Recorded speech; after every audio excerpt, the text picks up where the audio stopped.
But it didn't take long before my passion for the gospel and my passion to see lost men and women saved started to rub against or collide with the church.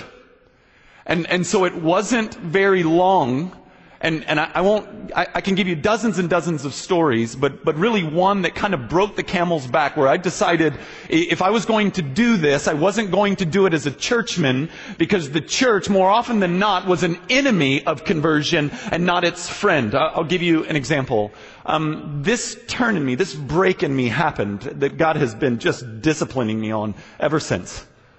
Occurred my freshman year of college when I randomly sat next to I'm a freshman in college, I'm sitting next to a 26-year-old single mother who's coming back to school to try to get a degree, never been to church, didn't know much about Jesus, and so we began this ongoing dialogue about the grace and mercy of Christ in the cross. And so me and some of my crew go over to her house and babysit her daughter. She's actually in an extramarital affair at the time with a married man. And so we talk through that, the wisdom in that. This is the relationship we had, just kind of serving her and trying to explain to her spiritual things. A friend of mine was playing at a church in the area, and so I asked her to come. He was a musician, and so I said, "Hey, a good friend of mine's in a band. He's playing. Why don't you come? Why don't you come hear him?" And so she agreed. She thought it would be a concert. I knew better. It was shady. It was excellent. And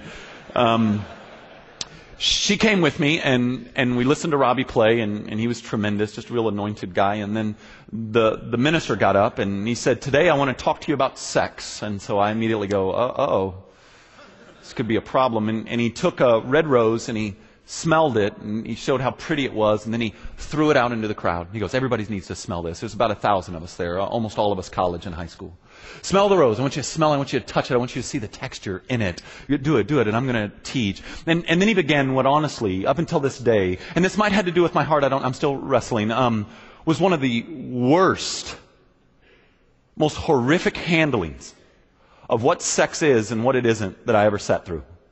It was fear-mongering at its best. It was, you don't want syphilis, do you? And everybody's smiling and having a good time until there's herpes on your lip, right?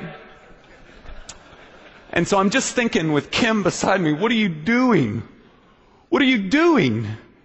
And then as it wraps up, he goes, where's my rose? Where is it? Where's my rose?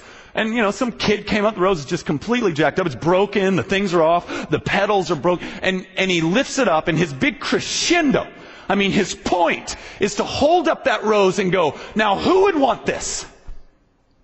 Who would want this rose? And I remember feeling anger, like real, legitimate, I want to hurt him anger. And it was all I could do not to scream out, Jesus wants the rose!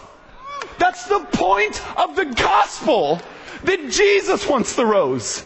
That He made Him who knew no sin to be sin on our behalf, that we might become the righteousness of God in Him. That while we were yet sinners, Christ died for us. Christ won. You're not even teaching the basics of our faith.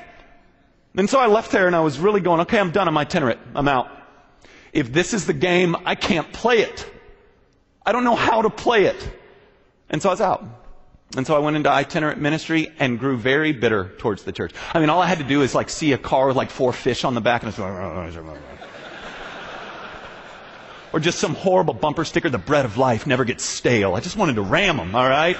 I just wanted to, and this is my sin that the Lord has just been beating me up about ever since, because I just became bitter and angry.